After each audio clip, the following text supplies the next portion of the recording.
नमस्कार साथियों, बहुत बहुत स्वागत है आप सभी का। चलिए दोस्तों, हम लोग फिर एक नए चैप्टर का स्टडी करते हैं और ये जो चैप्टर होगा वो बहुत ही इंटरेस्टिंग चैप्टर होगा। बिकॉज इस चैप्टर से बहुत सारे प्रश्न आते हैं, चाहे ऑब्जेक्टिव हो चाहे सब्जेक्टिव हो। इस चैप्टर को स्टडी करते समय हम लोग इसको अच्छे से ध्यान देंगे और अच्छे से पढ़ेंगे। चलिए हम लोग इसको तैयारी करते हैं, क्योंकि ये इतने अच्छे चैप्टर में शामिल है जिससे बहुत ज़्यादा क्वेश्चन आते हैं आपके एग्जाम से।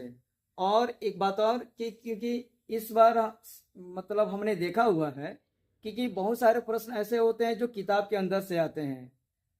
आपको इस चैप्टर को जो जो चैप्टर आप पढ़ें, केवल इस चैप्टर की बात नहीं कर रहे हैं, जो चैप्टर पढ़ें आपको उसको कॉन्सेप्ट क्लियर करते चलें, ताकि जब एग्जाम में आप बैठे तो आपको किसी तरह कोई प्रॉब्लम ना आए।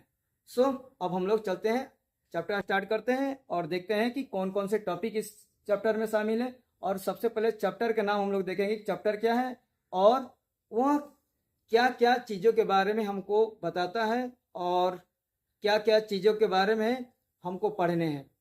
हम लोग चैप्टर को सबसे पहले देखते हैं, तब हम आगे बढ़ेंगे, ठीक है। क्योंकि हमने इससे पहले पहला चैप्टर हमने पढ़ा हुआ था हड़प्पा सभ्यता के बारे में। ये हमारा सेकंड चैप्टर है हिस्ट्री का, जिसका नाम है राजा, किसान और नगर। राजा और किसान और नगर, ये तीन ऐसे टॉपिक है इसमें जो इस चैप्टर में पूरे घूमते रहेंगे। और कब से कब तक इसका स्टडी करना है? 600 ईसा पूर्व से लेकर के 600 ईस्वी तक, यानी टोटल 12 वर्षों का हम लोगों को स्टडी करना है। यानी 600 ईसा पूर्व से लेकर के 600 ईसा पूर्व से लेकर के 600 ईस्वी तक का हमको स्टडी करना है, यानी टोटल 1200 वर्षों का स्टडी करना है। और इसमें हम ये ध्यान देंगे कि आरंभिक जो नगर थे, राज्य थे, उनकी क्या कंडीशन थी और उसके अलावा उसमें उनकी क्या अर्थव्यवस्था थी, ठीक है। इस चीज को हम लोग कवर करेंगे। तो चलिए सबसे पहले हम लोग पाठ परिचय जान लेते हैं कि इस पाठ में हमको क्या पढ़ने हैं। तो सबसे पहले इस पाठ में हम लोग क्या पढ़ेंगे कि हड़प्पा के बाद का स्टडी करेंगे कि जब हड़प्पा के पतन होता है तो उसके बाद से कौन कौन से नए नए नगर की उत्पत्ति होती हैं और कौन कौन से नए वंश की उत्पत्ति होती हैं। हम लोग इस चीज का मतलब स्टडी करेंगे, ठीक है। उसके बाद से जब हम इसमें पढ़ेंगे तो हमको प्रमाण के रूप में क्या क्या चीजें शामिल हैं जो इस हड़प्पा के बाद के बहुत सारे तथ्यों के बारे में हमको जानकारी देती हैं, हमको प्रमाण प्रस्तुत करती है। क्योंकि यही प्रमाण जो होती है जिसके सहायता से ये चैप्टर को लिखा गया है इतिहास में। तो सबसे पहले प्रमाण हमको जानना जरूरी है कि इसमें क्या क्या प्रमाण शामिल है। तो इसमें अभिलेख का स्टडी करेंगे, ग्रंथ का स्टडी करेंगे, सिक्के का स्टडी करेंगे और चित्र, यानी ये कुछ प्रमाण है जिसकी सहायता से हम स्टडी करेंगे और इस चैप्टर को जानेंगे। अब हम लोग पहले टॉपिक पे आते हैं जिसका नाम है प्रिंसेप और प्रियदर्शी, ठीक है। तो चलिए हम लोग देखते हैं।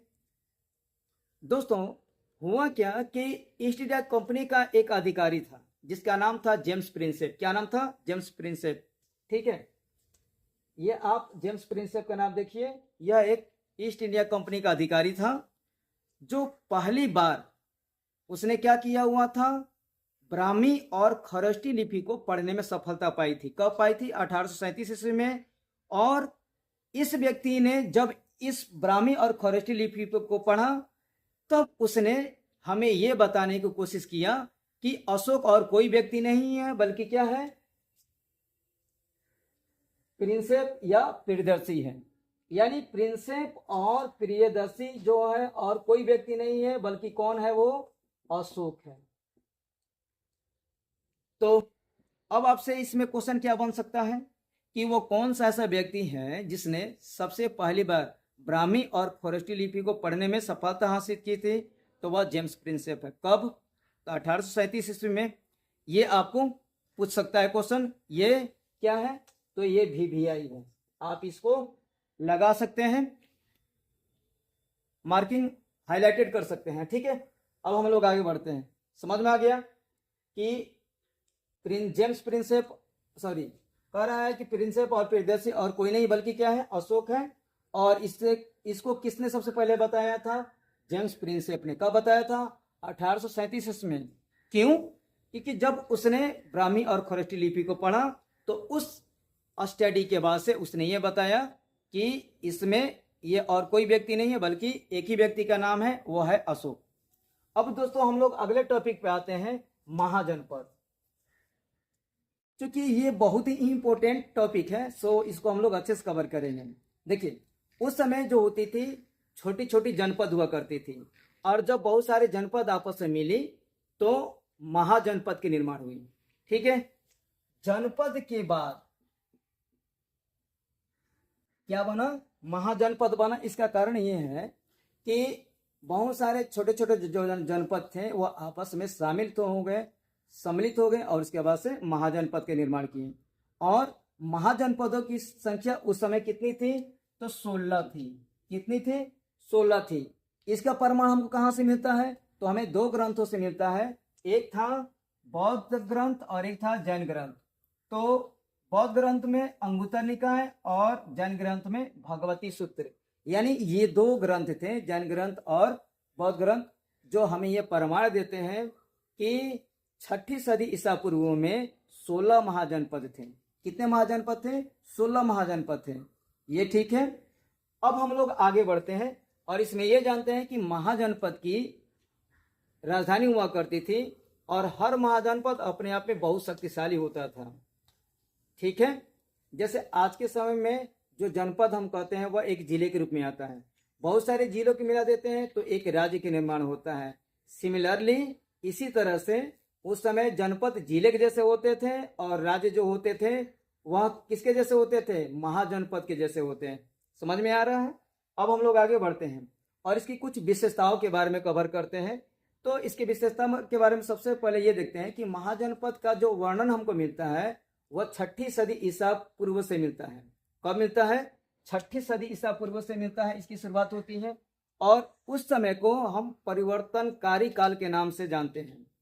ठीक है, इसका कारण ये था कि उस समय बौद्ध धर्म, जैन धर्म और इसके अलावा नए नए महाजनपद के निर्माण, नए नए नगर के निर्माण और लोहे का प्रचलन बहुत तेजी से बढ़ गया था, जिसके कारण इस समय को हम क्या बोलते हैं? परिवर्तनकारी काल मानते हैं। समझ में आ रहा है? फिर एक बार समझ लीजिए कि इस समय 6ठी सदी ईसा पूर्व को हम क्रांतिकारी काल क्यों मानते हैं या परिवर्तनकारी काल क्यों मानते हैं? तो इसके पीछे कारण क्या है, लॉजिक क्या है कि इस समय जैन धर्म अस्तित्व में आया। किसके नेतृत्व में? महावीर स्वामी के नेतृत्व में। बौद्ध धर्म नेतृत्व में आया।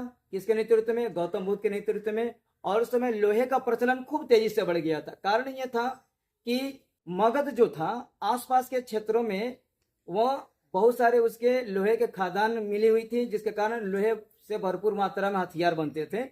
इसलिए लोहे का हथियार ज्यादा प्रचलन में आ गया, जिसके कारण इसके मतलब समय में क्रांतिकारी परिवर्तन आ गई और उस समय नए नए नगर का निर्माण होना शुरू हो गया। क्यों? क्योंकि उस समय महाजनपद की एक एक राजधानी हुआ करती थी और ये जो राजधानी होती थी वह काफी ही मतलब गौरवशाली होती थी, काफी शक्तिशाली होती थी, चारों तरफ से किले से वह घिरी होती थी।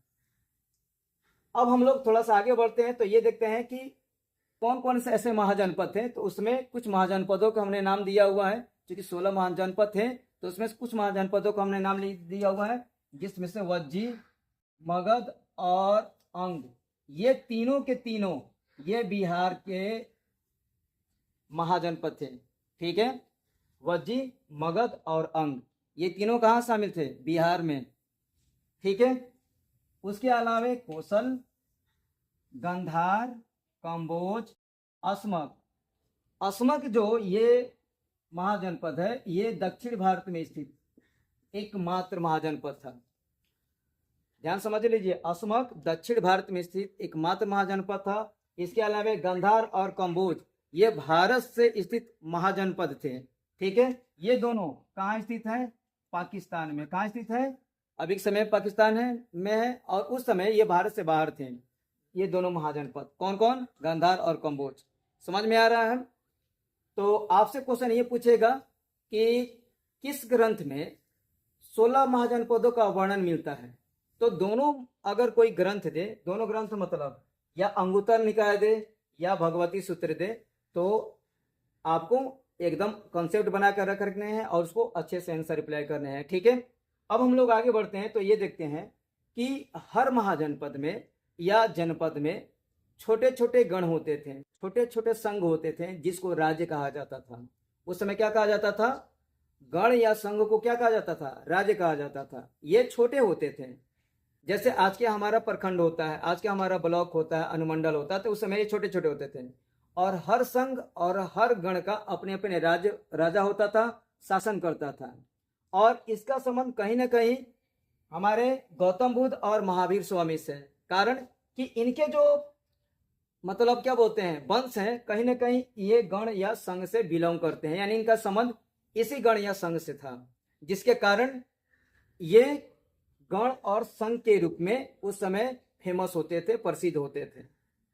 ठीक है, अब थोड़ा सा आगे हम लोग बढ़ते हैं। तो उस समय हर महाजनपद का एक अपना राजा होता था, उसके कुछ काम होते थे। तो वह कौन कौन से महत्वपूर्ण कार्य थे जिसके काम बदौलत वह अपने महाजनपद को बहुत शान से चलाते थे, उसमें किसी तरह की कोई दिक्कत नहीं आती थी।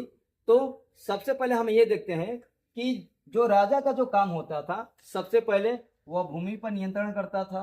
उसके बाद से आय प्रबंधन। आय प्रबंधन का मतलब यह होता था कि पैसा कहाँ से आएगा, राज्य को कहाँ से चलाया जाएगा, तो इसे चलाने के लिए वो पैसे की व्यवस्था करते थे। ठीक है, उसके अलावा वो सेना का प्रबंधन भी करते थे। मान के चलिए कोई बाहरी वाला देश हम पे आक्रमण कर देता है, कोई महाजनपद आक्रमण कर देता है, तो बचाने के लिए हमारे पास सेना होना जरूरी है, इसलिए वो सेना भी रखते थे। तो पहला सेना प्रबंधन रखने का जो काम था वह हर्यक वंश का जो एक शासक था, जिसका नाम था बिंबिसार। क्या नाम था? बिंबिसार। उसने सबसे पहली बार सेना रखने का काम किया था बड़े स्तर पे। ठीक है, इसके अलावा टैक्स लेना और गिफ्ट लेना इन लोगों का काम था, इससे भी उनको पैसे की आमदनी हो जाती थी। इसके अलावा संपत्ति के लिए वो क्या करते थे, किसी पड़ोसी राज्य पर आक्रमण करते थे, किसी पड़ोसी महाजनपद पर आक्रमण करते थे, ताकि हमको इनकम की प्राप्ति हो, हमको पैसे की प्राप्ति हो, ताकि अपने महाजनपद को ठीक ढंग से चलाया जा सके। इसके अलावा वे क्या करते थे, अपने प्रशासन को बहुत मजबूती से चलाते थे, प्रशासन को ठीक रखते थे, ताकि अपने यहाँ किसी तरह का कोई दिक्कत ना आए, कमी ना आए। इसलिए बहुत सारे महाजनपद को ये देखा गया है कि कहीं ना कहीं उनका जो प्रशासन था वो बहुत ही ठीक से चल रहा था, और कहीं ना कहीं ये प्रशासन आगे चल करके, यानी इस समय में हमें प्रशासन को चलाने में क्या करते हैं, सहूलियत प्रदान करते हैं, हमें एक नए गाइडलाइन बताते हैं, गाइडलाइन देते हैं। ठीक है, तो हम लोग फिर अगले टॉपिक को देखते हैं और इसको जानते हैं। तो अभी दोस्तों हमने महाजनपद के बारे में पढ़ा हुआ था कि महाजनपद कितने थे, उसके बारे में हमने चर्चा किया। ठीक है, तो अब हम लोग अगले टॉपिक पे बढ़ते हैं, और अगला टॉपिक हमारा क्या है, मगध। तो हमने बताया था कि मगध क्या था, उस समय एक शक्तिशाली महाजनपद था, क्योंकि हर महाजनपद की एक राजधानी हुआ करती थी। इसी में एक मगध है जो उस समय सबसे शक्तिशाली महाजनपद हुआ करता था। और इसका जो वजूद था, यानी ये किस समय था, तो ये 6ठी सदी ईसा पूर्व के लगभग में था। मगध किस समय अस्तित्व में था, वजूद में था? 6ठी सदी ईसा पूर्व में, यानी ईसा मसीह के जन्म से 600 वर्ष पहले यह वजूद में था। अब थोड़ा सा मगध के बारे में जान लेते हैं और उसके बारे में चर्चा करते हैं कि मगध इतना शक्तिशाली क्यों था। तो मगध सबसे उस समय शक्तिशाली महाजनपद हुआ करता था, और कहीं ना कहीं इस पर सबसे शक्तिशाली जो वंश हुआ करते थे, और उस वंश के बहुत शक्तिशाली जो शासक हुआ करते थे, उन्होंने इस पर शासन किया, मगध को बढ़ाया, मगध का काफी विस्तार किया, क्योंकि ये महत्वाकांक्षी थे, इनकी नीति भी काफी महत्वाकांक्षी थी, और जिसके कारण मगध उस समय सभी महाजनपदों में सबसे शक्तिशाली और महत्वपूर्ण महाजनपद था। तो इसके लिए हर्यक वंश, शिशुनाग वंश, नंद वंश और मौर्य वंश, यानी शुरुआत के इन 4 वंशों ने मगध पर शासन व्यवस्था स्थापित किया, उन्होंने इसका विस्तार किया, और इन्होंने मगध को अपने तरफ से बहुत ज्यादा शक्तिशाली बनाया था। अब कह रहा है कि इसके शक्तिशाली होने के क्या कारण थे। ठीक है, अच्छा कोई आपसे पूछ दे कि हर्यक वंश का संस्थापक कौन था? बिंबिसार। कौन था? बिंबिसार। शिशुनाग वंश का? शिशुनाग। शिशुनाग वंश का संस्थापक शिशुनाग। नंद वंश का?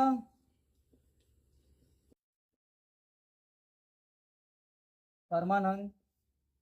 ठीक है, और मौर्य वंश का? चंद्रगुप्त मौर्य।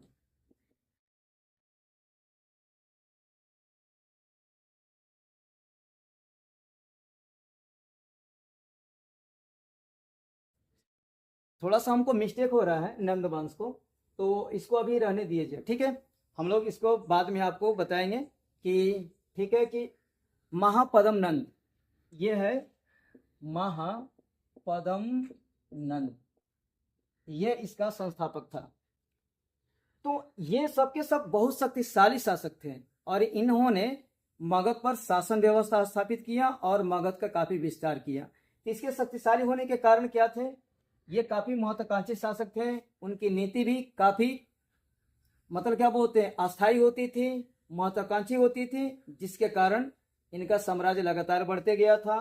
कहीं न कहीं इनके यहाँ लोहे के हथियार बहुत ज़्यादा मिलते थे। इसका कारण हमने बताया कि आज के समय में जो पश्चिम बंगाल है, झारखंड है, छत्तीसगढ़ है, बिहार है, तो इस समय जहाँ पर लोहे के खदान प्राप्त हैं उस समय भी हुआ करते होंगे, क्योंकि इन्हीं क्षेत्रों से मगध में लोहे का खदान होता था और वहीं से लोहे जाते थे जिससे हथियार बनाए जाते थे।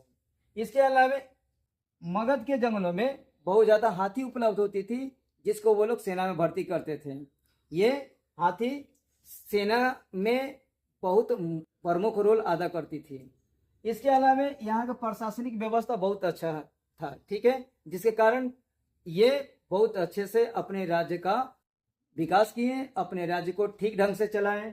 इसके अलावा जितने भी जो महाजनपद हुए हैं, सब महाजनपद अपने अपने राज्य का क्या किए हुए? किलेबंदी किए हुए हैं, यानी चारों तरफ से ऊंची ऊंची दीवारों से घेरवाए हुए हैं। इसके बगल में बहुत सारे सेनाओं को रख दिया जाता था ताकि वे किले के निर्माण कर सके। इसके अलावा बहुत सारे क्या बोलते हैं कि देखा गया है राजधानी उनकी जो होती थी तो उनके चारों तरफ क्या की जाती थी? खाई की व्यवस्था होती थी ताकि आसानी से कोई किले के अंदर प्रवेश ना कर सके। यानी हर प्रकार से वे अपने राजधानी को सेफ रखना चाहते थे, अपने साम्राज्य को ठीक रखना चाहते थे। सो इसलिए उस समय मगध अपने आप में अन्य महाजनपदों की अपेक्षा काफी शक्तिशाली होता था। तो शक्तिशाली होने के पीछे कुछ ये कारण काम कर रहे थे उस समय, इसलिए मगध उस समय सबसे शक्तिशाली था। समझ में आ रहा है? अच्छा, उस समय मगध की जो प्रथम राजधानी हुआ करती थी वह राजगांव, राजगिरी या आज के समय में राजगीर हुआ करती थी। राजगांव का मतलब होता है राजा का घर, राजगृह मतलब होता है राजा का घर, ये इसका शाब्दिक अर्थ है। और उस समय पहले जो राजधानी हुआ करती थी वह राजगांव, राजगिरी या राजगीर हुआ करती थी। ठीक है, राजगांव, राजगिरी या राजगीर। इसके अलावा दूसरी बार इसकी राजधानी बदली गई थी तो वह थी पाटलिपुत्र। इस पाटलिपुत्र को उठाकर कौन लेकर गया था अपनी राजधानी? बिंबिसार का जो तीसरा शासक था उदयन, वह अपनी राजधानी राजगृह से उठा करके कहाँ ट्रांसफर किया हुआ था? पाटलिपुत्र। किसने? उदयन ने। ये हर्यक वंश का शासक है। समझ पा रहा है? तो आपसे यह क्वेश्चन पूछेगा किस शासक ने अपनी राजधानी क्या बोलते हैं राजगीर से उठा करके पाटलिपुत्र ले गया था? ठीक है, फिर क्वेश्चन समझ लीजिए। आपसे क्वेश्चन क्या पूछेगा कि कौन ऐसा शासक था जिसने अपनी राजधानी राजगृह से उठा करके पाटलिपुत्र ले गया था? उसका सही आंसर क्या होगा? उदयन। किस वंश से था? हर्यक वंश से था। समझ में आ रहा है? अच्छा, एक और इसमें महत्वपूर्ण क्वेश्चन क्या बन सकता है कि मगध गंगा और सोन नदी के संगम पर स्थित था। कहाँ स्थित था? गंगा और सोन नदी के संगम पे था। तो बहुत सारे क्वेश्चन इससे भी बनते हैं और बार बार आते हैं। तो क्वेश्चन ये पूछ सकता है आपका कि मगध किन नदियों के संगम पर स्थित था। तो आपको बताने होंगे गंगा और सोन नदी के संगम पर, ठीक है। और इसके अलावा थोड़ा सा ये कुछ हमने आपके बारे में जिक्र किया हुआ है कि अभिलेख किसे कहते हैं। तो जब राजा या कोई राजा का आदमी जो काफी अपने आप में मजबूत दावेदारी पेश करते थे, तो उस समय खास करके राजा ही वे अभिलेखों को क्या करते थे, उत्कीर्ण करवाते थे। उत्कीर्ण करवाने का मतलब कुछ ऐसे कठोर सामान होते थे जिसको खुदवा करके, ठीक है, उसको क्या करते थे, उस पर सुनहरे अक्षरों से अपने बारे में जिक्र करते थे। तो क्या क्या चीज़ों के बारे में जिक्र होता था, तो उनकी उपलब्धियों के बारे में जिक्र होता था, ठीक है। क्या के बारे में, देखिए यहाँ पर उनके उपलब्धियों के बारे में जिक्र होता था, उनके विचारों को उसमें जिक्र किया जाता था, उसको लिखा जाता था ताकि लोग उनको जाने। और ये जो लिखावट होती थी उस समय, वह प्राकृत भाषा में लिखी जाती थी। किस भाषा में लिखी जाती थी, प्राकृत भाषा में। सामान्यतः इतिहासकार ऐसा बताते हैं कि उस समय जन सामान्य यानी उस समय के लोगों की सामान्य भाषा क्या हुआ करती थी, प्राकृत हुआ करती थी। इसलिए राजाओं ने प्राकृत भाषा में क्या किया, अभिलेख को लिखवाया, ठीक है, अभिलेख पर अपनी उपलब्धियां या विचारों को लिखवाया, ठीक है। ये अभिलेख किस किस पर लिखे जाते थे, तो मिट्टी या धातु के बर्तन हो सकते थे, पत्थर पे हो सकते थे, ठीक है, इस पे खुदवाया जाता था। और अभिलेख कहीं ना कहीं हमारे जानकारी के लिए अस्थायी प्रमाण होते हैं। क्या होते हैं, अस्थायी प्रमाण, यानी जानकारी देने के मामले में वो हमको बहुत कीमती जानकारी देते हैं, अस्थायी प्रमाण देते हैं, ताकि हमें इतिहास के बारे में पता चल सके, ठीक है।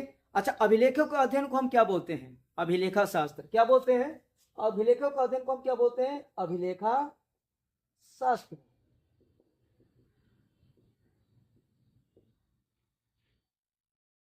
तो हमने अभी कुछ टॉपिक के बारे में स्टडी किया और हमको आशा है कि आपको ये टॉपिक समझ में आई होगी जितने हमने टॉपिक को कवर किया। अब हम लोग कल फिर एक नए टॉपिक पर हम लोग चर्चा करेंगे। तो जाने से पहले हम आपसे एक फिर क्वेश्चन रख रहे हैं, और ये क्वेश्चन है कि किस शासक ने अपनी राजधानी राजगृह से उठा करके पाटलिपुत्र किया था। हमें आपका उत्तर का इंतजार रहेगा। तब तक दोस्तों आप मन लगा कर पढ़िए, अपने जो भी समय मिलता है उस समय को पढ़ाई में उपयोग कीजिए, क्योंकि पढ़ाई एक ऐसा हथियार है जो आपके सभी संकटों से आपको निकाल सकता है, आपको सुरक्षित रह सकता है। सो आप पढ़ते रहिए, मन लगाइए और परिवार के साथ अपने खुश रहिए। तब तक आप सभी को बहुत बहुत धन्यवाद।